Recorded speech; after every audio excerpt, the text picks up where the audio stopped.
Today, we have a remarkable guest joining us. Meet Ryan Houston. He's one of the partners at PRD Nationwide and one of the most trusted and hardworking real estate agents in Newcastle. With years of hand-on experience and talent for property development, Ryan has emerged as Newcastle's leading sales specialist in off-the-plan projects. More than that, he is working in the normal market, and his intricate knowledge of the local market and his commitment to delivering world-class development makes him a true expert in this field. Whether you're a developer, investor, or first home buyer, Ryan is dedicated to your property dreams, turning those into a reality. Get ready to be inspired by Ryan Houston, the force driving real estate success in Newcastle Lake Macquarie. Mate, thank you for joining us on the show today. Thanks, Dom. I'm looking forward to it. I'll tell you what, just that intro you gave me there, it puts me shivers up my spine. It makes me feel good. So thank you very much. Oh, look, there's so much to say about you because you've been doing this for a long time, but you started off doing like trades. You were a trade back in the day? Yeah, that's right. I was plumber by trade. Yeah, plumber by trade, and then went to use that as welding. I started doing welding pipes over in Western Australia, and I knew that that wasn't going to be what I wanted to do. So then I transferred to real estate, and now we're 6.5 years into real estate, and it feels like it's just flown by. And look, I'm loving every day, which is it's always a good feeling when you can show up to work and actually thoroughly enjoy what you're doing. Mate, I respect a man that's done things with their hands and changed jobs, done a couple of different things, because then they've got a real perspective on what they've got.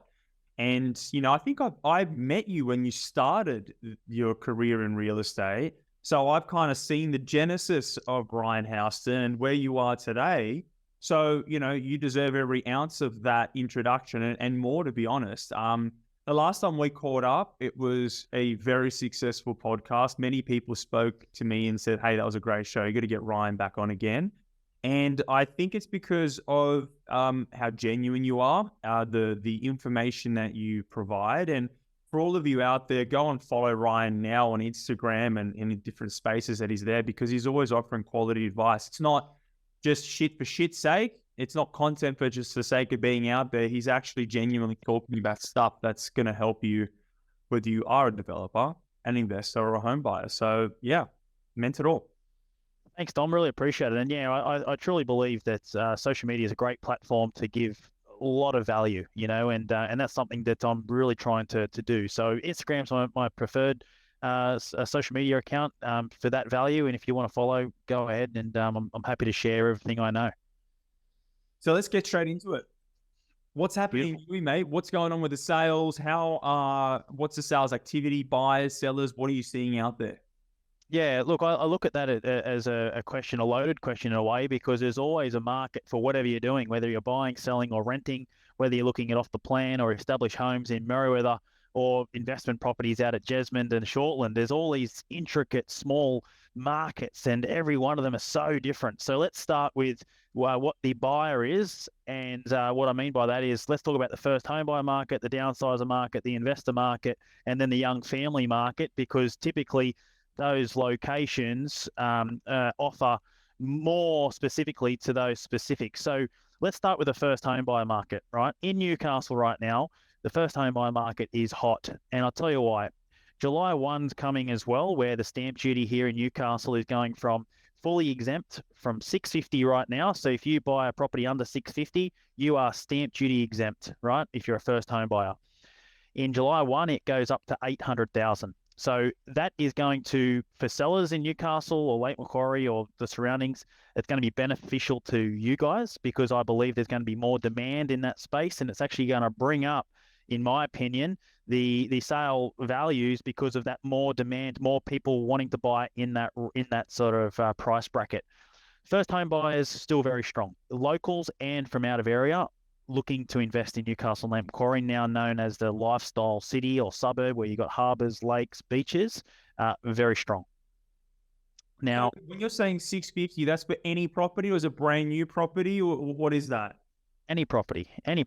Yep. Any property under 650, you're paying no stamp duty, but now it's going up to 800 grand, which then drives sales in that catchment, which is really interesting. Absolutely. And then it'll actually, you'll pay minimal stamp duty. You'll actually pay a tiered stamp duty all the way up to $1 million.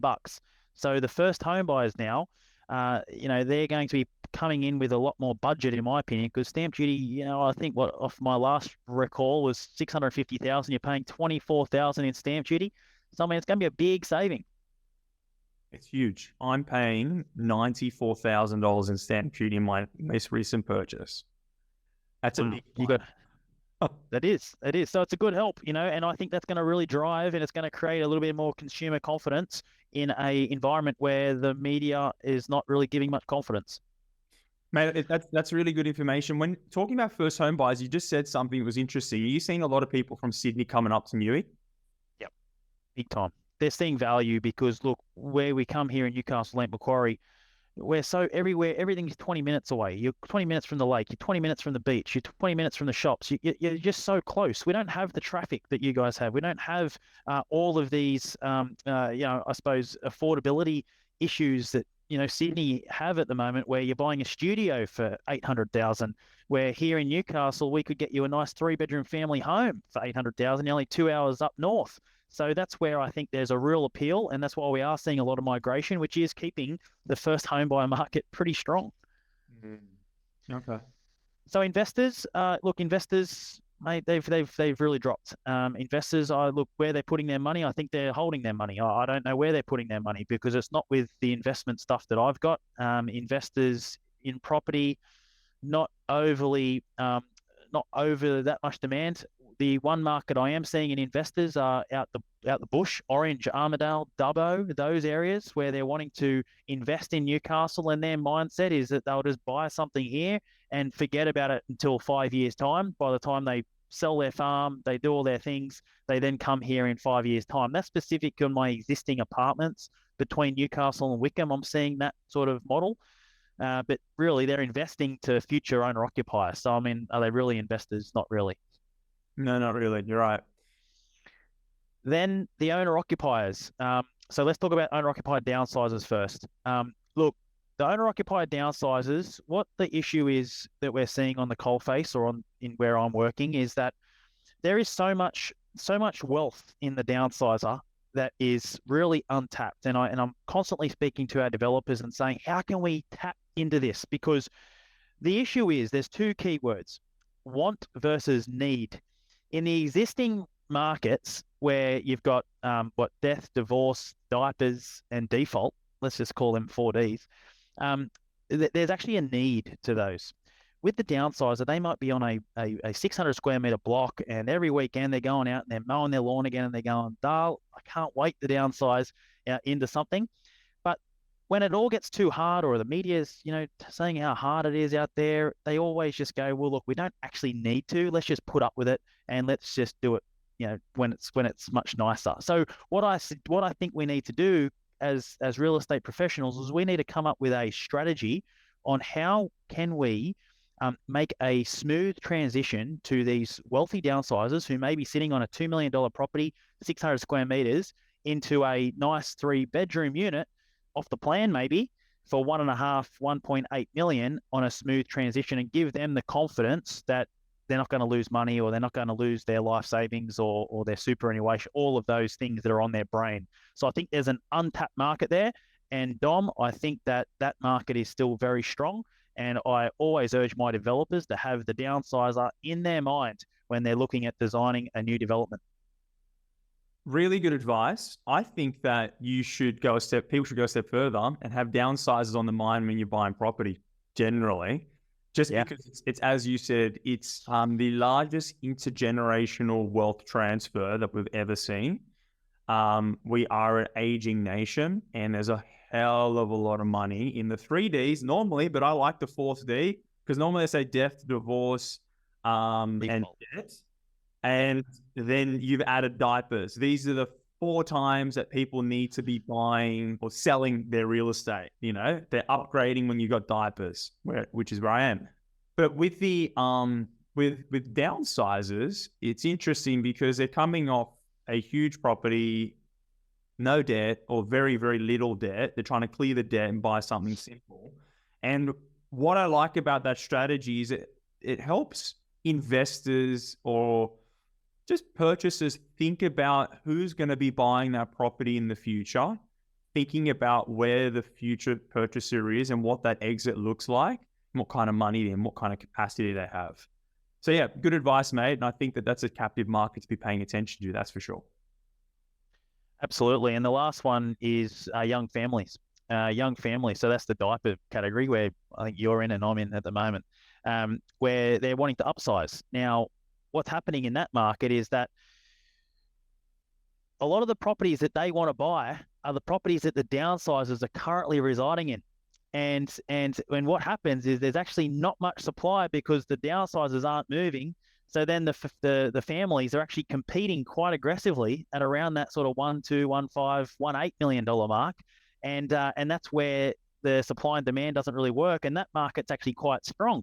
So if we can somehow unlock that downsizer to move on, which will then unlock the opportunity for the young family to go on in, just like they were 30 years ago, I think that we're going to have a much more flowing market and not have these pockets of markets where they're really strong against really poor. And that's where I think, especially after reading, this bad boy. There you go. It's so important to really understand, like you said, when you go and buy a property, have the end in mind, as in who's going to buy this thing in 10, 15, 20 years time, because at some point it needs to be unlocked for that new person to come on through. And whether that's someone looking to upsize, downsize, I think it's very important to know that when you're going to go and purchase your next property. I think that see, that was leading to my next question, which is how are we going on supply side? And what I've anecdotally hearing nationwide is that there's low levels of supply, low levels of stock available to buy. And anecdotally, I think people are waiting for more confidence and more price growth before they put their property up. See, the problem with downsizers is, well, the opportunity with downsizers, they don't need to sell. And they wait till there's an attractive offer on the table before they will sell. And I think that we're going to need some more confidence in the market. And what CoreLogic have said is basically for every percentage point in growth we get about 0.5% of additional stock.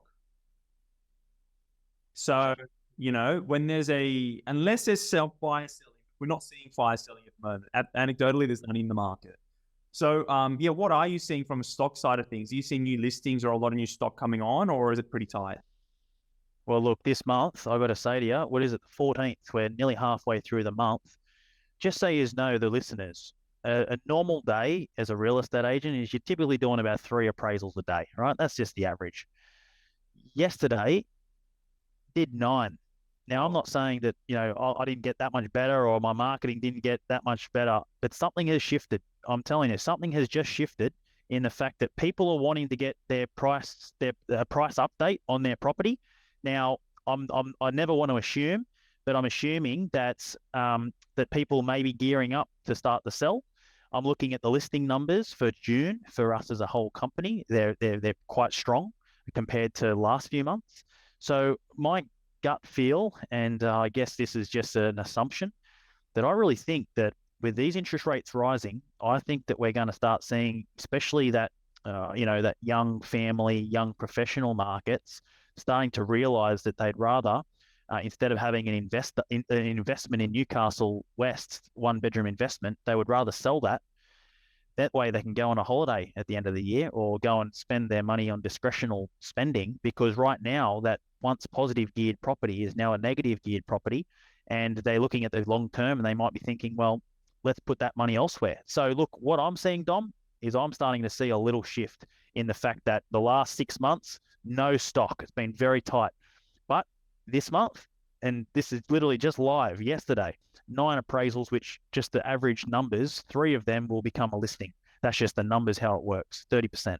So essentially, I'm very interested to see what happens in September, October, November. And I'm actually saying to my vendors right now, if you're considering selling the next 12 months, I'll be doing it sooner rather than later, because I truly believe we're going to see a lot more existing stock come to the market. The off the plan, maybe we have another chat about that after the next question, because that's a totally opposite. Yeah, that's interesting. So that anecdotal evidence is so important, because I talk to people at the top end, Eliza Owen, Tim Lawless, they're looking at macro data, but then I love talking to the agents on the ground because you're talking to vendors, you're talking to purchasers, and that gives you the real meaty stuff. And often they're looking at past data and you're present, you're what's happening today. Anecdotally, I can say that I'm selling a piece of real estate and I'm buying something else. Ordinarily, I would have kept that piece of real estate, but because interest rates are climbing, not because of my choice, but Charlotte, I've got a fiance and I've got to think about my family. It's not all about Dom, amazingly. When you've got a relationship, when you've got a partnership, this kind of stuff, there's always going to be someone saying, hey, I don't want to have as much debt as we currently have. I would rather have cash in the bank for the rainy day. I'd rather not be servicing a huge amount of interest. So I think that it's the conservative voices with all these interest rate rises. We're starting to hear, let's play it safe. And I think that's probably attributing to you having, 3 times the amount of appraisals that you normally would have. And that's the existing real estate. Do you want to talk about off the plan? I do, because then that's the future pipeline. That tells us about what's going on 2024, 5, and 6. And I've got to say, I think that we're going to have a massive supply issue with that because what we're seeing now, the big one has been construction costs. And, on average, everyone's saying they've gone up about 30%. Now, what's happening is that we're actually getting live unconditional sales done, deal done, you beauty.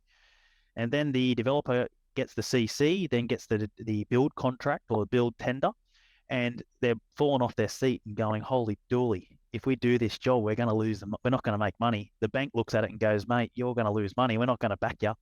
And then unfortunately, we're actually having to refund deposits and refund stamp duty that's been paid because these developments are no longer coming off the ground. So what's happening then is essentially, I think, in 24, 25, 26, I think we're going to come back then to another real supply issue. And then I think that how the market's going to bounce back is because we're going to have all this migration, immigration. We're going to have people wanting to come to, I'm talking Newcastle Lake Macquarie in particular. And then I'm thinking the market's going to bounce back like you would never believe, just purely based on supply and demand. Nothing new is getting built. And then this existing unit market between Newcastle East and Wickham, for example, if you know these areas, well, the existing market's going to naturally increase. Doesn't matter what the market's doing. It's just the replacement cost of that unit's going to have to go up 30% because next door that's just getting developed has to be sold for 30% more for the feasibility to work for the developer to do the development. So, I mean, I think it's going to be this big domino effect. And even though we might see some short-term stall, I think long-term we may see some great growth again. That's my summary. I think that you're a voice amongst the choir of the people that are on the front line, because I talk to lots of developers daily and a lot of them are saying the same thing that you've said. One developer I know, they basically told the purchasers, I can't deliver the project at your price or else I'm going to go bankrupt. So they had to, basically rescind a whole bunch of contracts. I had another developer, very, very successful developer. They sell thousands of apartments. They stopped selling and said, we're not selling anymore because we don't know what the price of this property needs to be. So they're actually increasing all the prices, but they're waiting for prices to stabilize in the build cost before they relaunch their project in October, November, December. And I've got a bunch of other developers just sitting on it. We've got it approved. There's no benefit for us to sell the property now. And then there's a whole host of others that just don't want to develop. They're just saying, fuck it. We're going to wait. We might buy and hold and then build to rent. Yeah, that's a big one. Yeah, let's just buy, build, and then hold the property, rent it out ourselves. We'd rather keep the asset because there's more growth in that thing as it goes. So I believe you're absolutely right. There's going to be a huge supply constraint. And regardless of what interest rates are doing, people need to live somewhere. Property isn't just an investment, it's a home. And, we've got strong incomes in Australia. People need to live a place and, hey, people pay what needs to be paid in order to get through. We're seeing double-digit inflation in wage growth, so that money's got to go somewhere. Absolutely. Yep. Ryan, I've got another couple of questions for you. What do you think is good buying in Newcastle? And I want to, obviously, that's a loaded question. For first home buyers spending less than $1 million, what would you be looking at? And I'd be looking for all the people out there that are talking to me from Sydney that want to come and buy there. So let's say I'd be looking. first home buyer. I'd be looking at. I'm going to talk about the outskirts of Newcastle Lake Macquarie, and the reason why is because the state government have plans, and I think last time I spoke about was the Newcastle Metropolitan Plan of 2036. All of these plans are out there, and they're like future plans. So they tell you where the three key pillars, in my opinion, to look if you're a buyer are three things: where's the education, where's the infrastructure, and where's the retail, right? Education, infrastructure, retail. They're the three key things, in my opinion.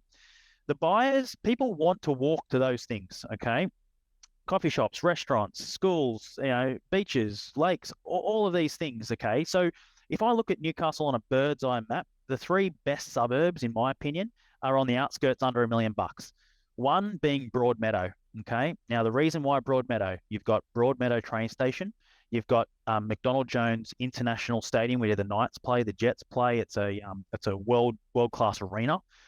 You're only 7 minutes away from the CBD of Newcastle, okay, and you've got main roads linking in. It's like a Parramatta, I guess. It's really well located in relation to everything, but the price is still quite low. Now the government have changed the zonings, so we're going to start seeing a lot more units. We're going to start seeing a lot more townhomes because they want it to be a secondary suburb, a secondary CBD. Sorry. Number two, I'd be going Adamstown. Adamstown, once again, if you look on the bird's eye view, you're again 5 to 7 minutes away from the beach. You've got schools, you've got a train station. You're once again very close to the roads. And number three, I'd go Mayfield. Mayfield, 7-10 minutes away from the CBD. Councils have totally changed all the zonings again. You've got your Coles's, your Woolworths, you've got a city, you've got a strip there of shops and great schools as well. I'm going to add one more, New Lambton, because of the John Hunter Hospital. Another $650 million upgrade. It's the largest hospital in regional New South Wales. New Lambton's got great schools, great parks, great sporting facilities. So they're the four best, in my opinion, for under $1 million. And what are you buying for under $1 million? Are you happy for apartments, townhomes, houses? What can you get? You can get pretty much everything. You get a 3-bedroom. You could get a 3-bedroom home in. You could get a 3-bedroom home in Broadmeadow, for example, for under $1 million. Absolutely. Yeah, but you've got to move fast because I don't think it's going to stay there for much longer. But yeah, all of that pocket, all of those. I mean, you get units for under $1 million, no doubt about it. But I'm talking like 3-bedroom nice homes on 400 square meters. You could get something there. Okay. And if you're looking to come into Newcastle, you're a tree change kind of person. You're selling your house in the eastern suburbs or northern beaches, and you're looking to spend more than $1 million. What's some of the premium stuff that we should be looking at? Yeah. Well, the mayor's office is Merewether. Merewether is where you want to be. Look, it's very well known. It's got great beach. It's a nice little community. It's got its own shops, great schools. But just the class of home there, we're selling stuff now. I think the top record's now to 10.25 million. And, but, entry level, you can still get a really nice home, Torrens titled, brand new for around that 2.5 to 3 million. But walking distance to the beach, like it's great lifestyle there. I'd also look at, if the budget's not quite that high, I'd be also looking at Hamilton South, which is just a little bit west of that, which is another beautiful suburb, very nice homes, big wide street frontages, big large blocks as well. So they're probably the suburbs. I mean, you got Bar Beach as well, but that's really high end. But that's the mayor's office stuff there. You're close to the beach, close to the fundamentals, and that's where we call that blue chip. It doesn't matter what market, you get a home in there, it's going to sell, and it's going to sell well. Yeah, I agree with you. I was looking to buy some property in Newcastle, and I just couldn't find anything. There's no stock, as you said. Nah. There was nothing available. Last question related to real estate, kind of. And I want to ask you, how do you see the city changing over the next 10 years? Anecdotal, reading the reports, you're talking to developers. What's your vision for Newcastle City in the next 10 years? Oh, geez, I'm excited. I got to say, I think on a world stage, we are just blessed in relation to just our natural landscape. Like I said earlier, I've said it numerous times, but the beaches, the harbour, the lakes, we've really got it all on a natural landscape wise. It's incredible. You get great views. You duck down. You want to go fishing. You play golf. You got everything here. I think the next 10 years is going to be super exciting, and it's all stemming from what Iris Capital are doing down in the Hunter Street Mall. It's a master plan development there, and Hunter Street Mall is really the CBD of Newcastle as a whole. It's where the light rail there's a 4 kilometre stretch of light rail with, there's nothing solidified, but there is like future concept plans of that light rail at some point, hopefully getting out to Broadmeadow, Adamstown, Mayfield, those sort of areas. There is a map on the state government website just showing a concept. Nothing has been established yet. International airport underway at Newcastle. We've got the RAF base up there now. They're saying they're going to employ 8,500 people between now and 2036. So I think that like the livability scores of like Newcastle and Lake Macquarie where we're at, I just think, sometimes I wake up and pinch myself where I was just having lunch today and the whales just walked, not walking, but they were swimming past just past the bars there. And I was just thinking you could be anywhere in the world. And just how lucky are we here in Newcastle and Lake Macquarie? So to put it in summary, Dom, I think the next 10 years is going to look absolutely incredible for the locals here, and anyone who wants to move here, I think you are not going to regret it. No, I call Newcastle sort of Melbourne by the water. You've got the culture, you've got the lifestyle. Hasn't quite got the population, but there's more than enough there to have that retail trade and all that abundance of life and activity there. So it's next 10 years, I think that it's going to continue pumping. Now, I just want to shift gears a little bit and talk about the work. One thing that a lot of your friends and your colleagues will be able to attribute to you is that you have been a massive success. You started off from the ground and just been consistent. I want to ask you, so you're obviously you're a part of PRD, you're one of the partners there, and you're killing it over there in Newcastle. So what would you attribute to your recent success? Like, what has it what's changed for you, or what sort of set of habits have you undertaken, or what would you attribute to yourself that has led you to where you are today, and what you've achieved? Yeah. Look, it's and I hear this with every single person I follow as well. It doesn't just happen overnight. One thing I learned straight from the start was I had a great mentor in Mark Kentwell, and all I did was I've created nothing new. I just sat down with him once and I said, how do I become, at the time was $1 million agent, right? That's the thing I wanted to do. And I just asked him that question, and he told me exactly and gave me the roadmap. And what it comes down to are two things: consistency and discipline. And the number one thing that's stuck into my brain, and I know no agent likes to hear this, or no one wants to hear this, but it's ugly, but it works, is that I knew, or I got told, that I had to make 100 phone calls a day, which I worked out takes 5 hours to do. So I got into the office at 8 o'clock a.m. every day to 1 p.m. So 8 o'clock to 1 p.m. was just calls. Then 100 calls equals 40 connections, and there's 40 connections equal to 3 appraisals, right? So that was the model. That was it, right? And it didn't matter how I felt motivation-wise. It was just the discipline and the consistency to continually do that. And then with the database, I mean, I know we're speaking to other agents and also other investors, but we have a database. And after every conversation, I would then put a reminder, what we spoke about and what to speak about next. And then every time I show up to work now, I've got 150 reminders of future buyers and future sellers. So I'm not calling and saying, hi, I'm Ryan Houston from PRD. I'm saying, g'day, mate. How are you? How's the kids? How's that school going? The conversation is totally different, but that's taken 6 years of constant follow-up, constant listening through the years. Listening more than speaking is a big one, because you can actually learn everything you need to know. And then just literally following up, telling them what I was going to do and doing it. And it sounds really basic, but that's really the key. And I believe that discipline and consistency, if it's not only for business, it's with your wife, it's with your friends, it's with your family, it's with your health. I think motivation is just fairy dust, because everyone goes through highs and lows of motivation. I think the key is just that discipline and consistency to keep showing up and keep following the system or the process that works. So get a mentor, get a coach, find out what does work, and then just follow them, and don't stop doing that, and the success will happen. That's what I think it is. Mate, that's I believe, perfectly articulated, because what you did there is you found a mentor that you respect and has achieved the things that you wanted to achieve. They gave you the roadmap and then they said, make 100 calls. You just literally just had to make 100 calls and follow the program. And it was discipline and consistency.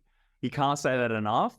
And that idea of motivation speaks to me, because right now, I honestly feel like I don't have that much motivation, but you kind of build up a bit of an autopilot where regardless of what's going on, I have to do these things, because if I don't, everything's going to fall to shit. So it's motivation, as you said, it's fairy dust. So discipline and consistency. Just with that, the roadmap was not just the calls. It was also, he wanted me to sign up the Toastmasters, which I did immediately, and that was a public speaking, because you're constantly speaking to people. I needed to be a professional on that. He wanted me to learn how to do charity auctions, to get in front of 500 people and also give back to the community, sign up to networking events so people start to know you and seeing your face and name. And I just listened to all of these key things and just actioned them. And then over years and discipline and consistency, now what you need to do is you need to find more people to put on to then service all of the clients. So you don't have a problem of bringing business in. You've got a problem of servicing the business, which is a good problem to have, because all you need to do then is create a system and process to plug someone new in, to teach them your way of doing it. And then essentially you can just keep growing in whatever you want to do. So that's what I think is the key. Well, those keys apply to everything, regardless of what the business is. As you said, could be family, could be for your body, spirituality, could be for any number of things. And what you're talking about there, the discipline and consistency of the actions, and it's the daily things. What you spoke after that are the tactics. And then whatever tactic you can implement, some of them will work, some of them won't work. But if you've got the muscle of throwing yourself at different activities, that's the hard thing. Not even saying, should I? It's I did, booking it, the action mentality. Absolutely. And I think the key of it all, though, is that there is no wealth without your health. So I think that having a focus of pristine health, putting in premium fuel every single day to eat well, drink well, that is a real key thing, because I can guarantee you ask anyone out there, when you even have a common cold, how bad you feel or how just unmotivated or no discipline, you need to be feeling well amongst yourself with full confidence to then be able to be consistent and have that discipline. Agreed. If you're blowing yourself up every week or once a month, then you're going to get hit eventually. No good. What are you working on now, mate? What's the future direction? Where are we going? Next time we talk what do we expect? Yeah, look, essentially we're going through a big upgrade in relation to our real estate business, which is very exciting. So there's more to come on that. So that's awesome. So we're still growing that. Also doing a fair bit of personal projects as well in relation to the development space. I've got myself into that now, which is fantastic. I've been learning a lot about the development industry, and I've started investing into my own, which is really, really rewarding. And I'm really thoroughly enjoying that process as well. And not just selling them, but also going through all of the consultants, the DA, the CC, the build tenders. And I actually believe I'm becoming a better agent because of the understanding I'm having throughout the whole process, and understanding how vital that first sale may be for a developer to get the site off the ground so they can start building and they can start progress, and they can, not have a blank parcel of land paying $10,000 of interest just sitting there like fairy dust. So understanding the severity and the risk that these developers are taking, I think it's making me into a better agent. So I'm doing a lot of focus on that as well. Congratulations, mate. I think that's really valuable, going full circle as any professional. Getting your hands dirty, understanding what makes what you're doing, going all the way into the factory and saying, how did this thing get to my hands? And I'm moving it forward down the line. A couple more questions, but I know you're busy, so thank you for your time. Tell us about one mistake you've made that has informed all of your life decisions going forward. What's your LFYP? Your lesson for young players? Look, it's actually, it turned into a positive, but at the time it was a real negative. What I did was, once again, I listened to a podcast and I took massive action. Now, massive action is a good thing, but also you might have to apologize as well by taking action. Just an example of what happened was I was just starting out. I was wanting to obviously get my brand out there. And I listened to a great agent and he said, look, if you want to focus on a suburb, get every sale in that suburb, right?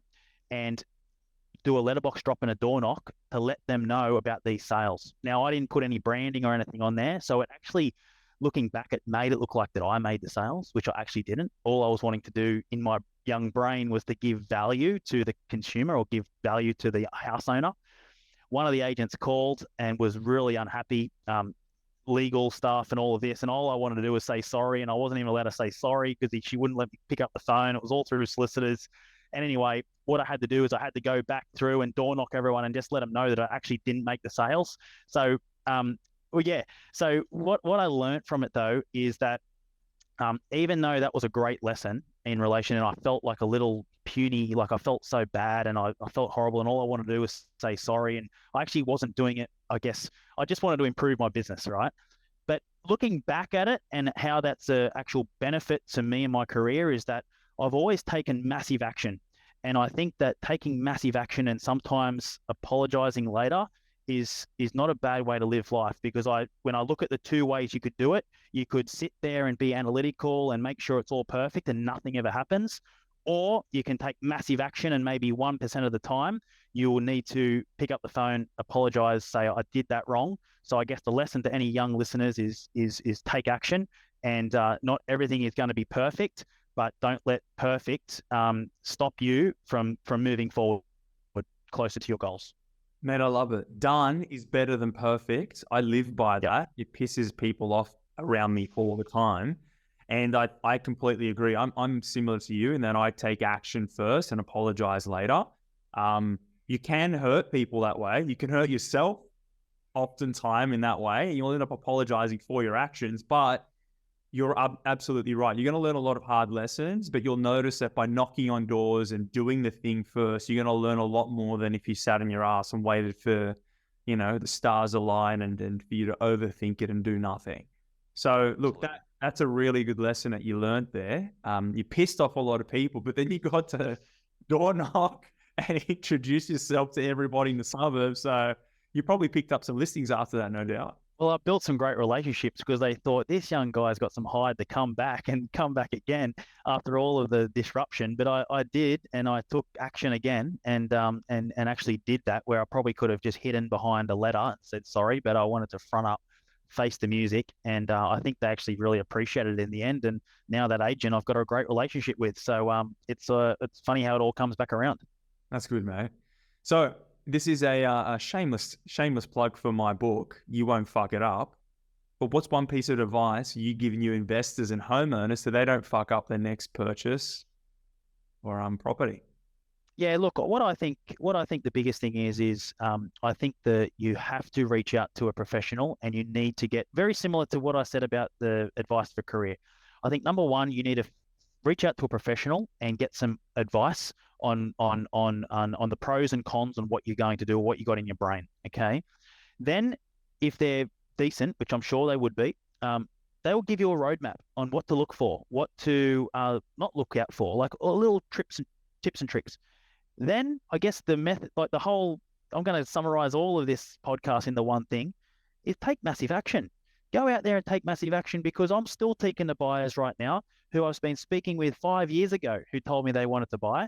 And even though we're in a little bit of a lull right now, if they bought 5 years ago, they would probably be about 35% better off, maybe 40% in some places. So, I mean, look, get the advice. Don't just dwell. Like you said, property is a need. It's like water. It's like food. People need to live somewhere. And having the end buyer in mind, and like we said, the downsizer, make sure it's hopefully always attractive to a downsizer, because they're the ones with the asset and the cash generally, and just take action. It's good advice. I think that I like you have spoken to thousands of people that are sitting on the fence with splinters up their ass, and it's a lot of intelligent people, probably too intelligent, that are sitting there and overthinking things. The problem is you look at something for too long and you overanalyze it, it starts to look like shit. No matter what the investment, no matter what it is, if you look at your food too closely, you're going to be grossed out, So I just feel like, with real estate, it's worse because real estate's a real thing. It breaks, there's problems, there might be an easement, there might be a shitty neighbor, there might be dogs barking down the road, the aspect might not be perfect. There's 101 reasons not to do something, but those people that bought 5 years ago would be saying, well, we could have been better, but we're way better than what we were if we hadn't taken any action. So really good advice. Absolutely. Ryan, really good having you on the show today. Thank you very much for all of these words of wisdom, mate. Every time I catch up with you, you're getting better looking, reverse aging, and becoming more wisdomous. And look, we'll have to catch up again. We'll get another update on Newcastle when you're ready. And for all of you out there that are looking to buy into the property market in Newcastle, Ryan's here. Follow him on Instagram. He's got heaps of great content. Happy investing, happy house hunting, and I'll catch you all later. Thanks, Dom. Thank you, everyone.